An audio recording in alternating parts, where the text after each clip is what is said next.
Ah, Halloween. Une fête parfaite pour se faire peur. Déguiser, regarder des films avec des potes et aller toquer aux portes des gens pour demander une farce ou une friandise. Ça se passe surtout en Amérique, mais bon. Halloween est la fête parfaite pour parler d'un court-métrage hors Minecraft. Et je crois qu'il est grand temps justement de reparler d'un court-métrage hors Minecraft, vu que ça fait un mois complet depuis la dernière vidéo, donc cette fois-ci, je suis de retour chaud pour reparler d'un autre court-métrage.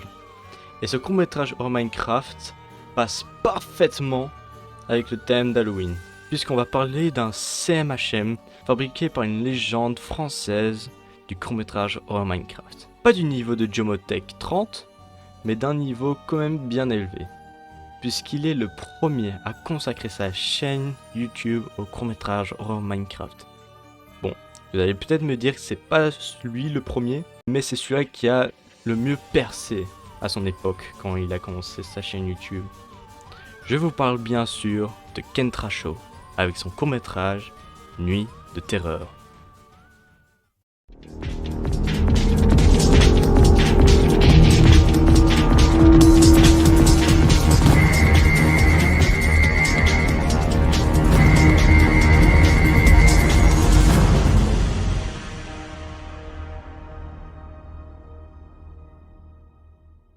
Nuit de terreur est un court-métrage hors Minecraft sorti sur Odyssey le 18 octobre 2019 et a été produit par Kentra Show. Le montage a été fait par Kentra, j'imagine que la miniature a aussi été faite par Kentra et les skins ont été trouvés sur Novaskin ou autres sites de skins Minecraft. Mais maintenant, si vous voulez pas vous faire spoiler tout le court-métrage hors Minecraft, que je vous suggère de faire, c'est de regarder le court-métrage que j'ai mis dans la description de la vidéo.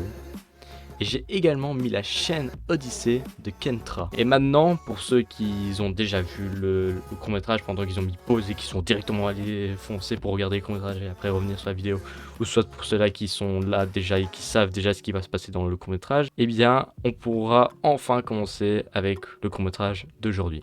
La vidéo commence avec un homme nommé Tommy, un jeune adulte, qui vient d'emménager pas loin de chez son ami. Par contre, l'ami, il n'a pas de nom.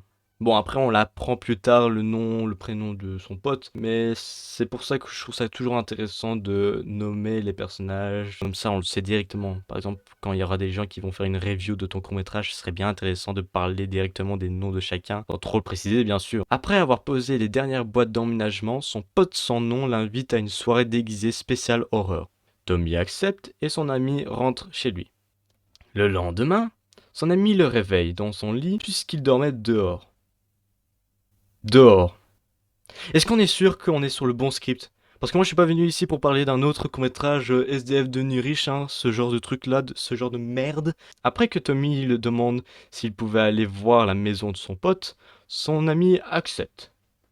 Ce qui est logique. En direction vers la maison de son pote, Tommy est interpellé par une maison qui est bien décorée pour Halloween et Tommy complimente le travail de celui qui l'a fait. Oh putain, elle fait peur cette maison, Putain, elle est claquée mon gars. Qu'est-ce qu'il y a? Qu'est-ce qu'il y a? Pourquoi tu rigoles? Bah en fait mec c'est la mienne. Du coup Waouh, trop stylé. Waouh. Bah finalement son pote le prend pas trop mal donc ça va j'imagine. Bah vas-y, bah à plus mec. vas-y. Salut. Vas-y à plus. Attends. Est-ce que j'ai bien entendu ce que je viens d'entendre? Eh bien, je crois que le mec a quand même mal pris le commentaire à propos de sa maison. Aïe.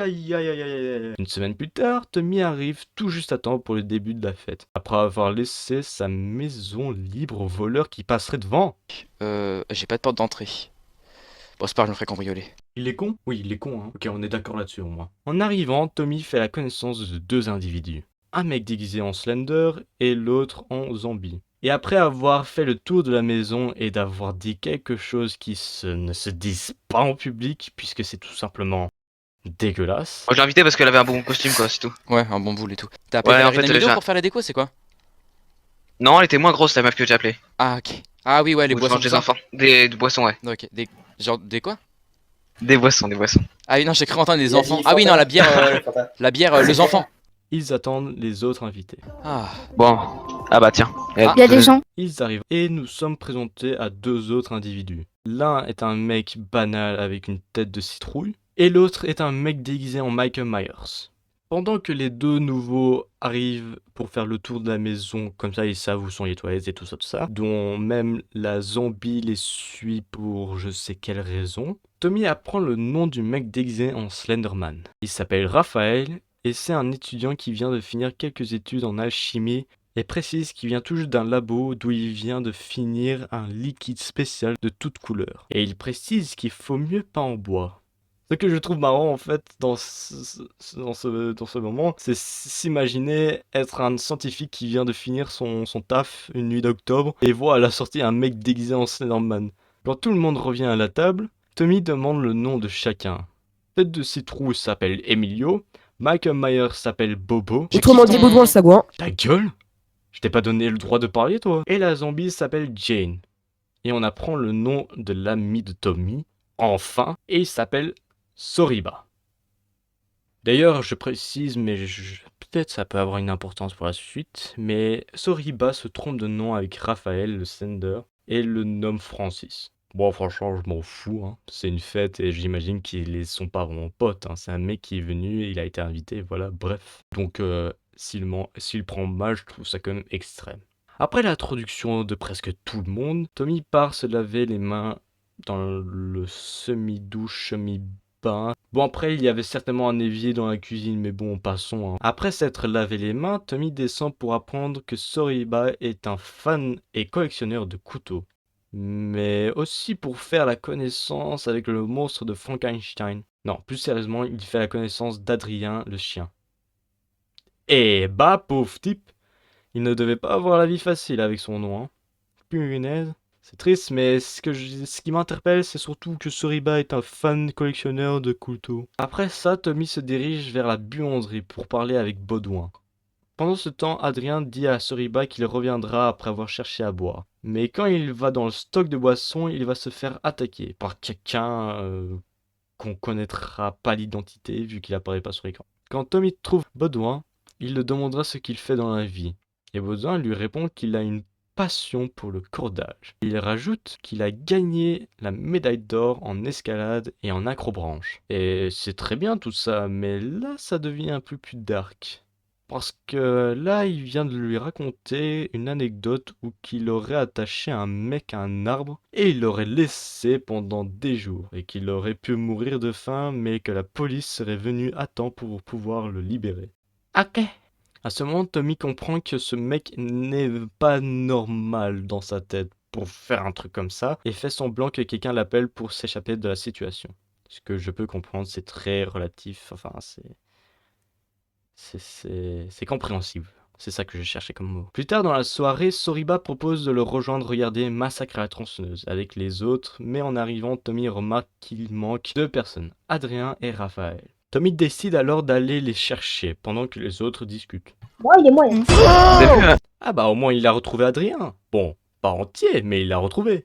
Tommy appelle les autres pour venir, et il y en a certains qui sont assez choqués, sauf que Soriba le rassure en les disant que c'est un horreur nocturne, et que c'est normal dans ce genre de soirée, et c'est que c'est pas du vrai, et que c'est juste du faux sang et une fausse tête. Il y a des limites au foutage de gueule. Après, Raphaël arrive parce qu'il a entendu des cris, bien sûr, hein. Ils sont tous commencé à crier, ils ont été choqués. Il a entendu des cris. Bref, Soriba le rassure que c'était juste une mauvaise blague et lui demande s'il a quelque chose à boire, vu que j'imagine qu'il a dû chercher quelque chose. Raphaël lui répond non et Soriba part chercher une boisson avec Raphaël. Mais Raphaël revient très vite et Tommy entend des bruits. Donc, ni une ni deux, Tommy essaye de savoir d'où vient ce bruit et il voit sur le sol un flacon vide, ou une fiole, je devrais dire, une potion, une bouteille vide, quoi. Bref, Tommy le récupère et tous réalisent que Soriba manque à l'appel. Tommy se rassure en se disant que c'est une autre mauvaise blague et va de retour vers la télévision pour reprendre le visionnage du film.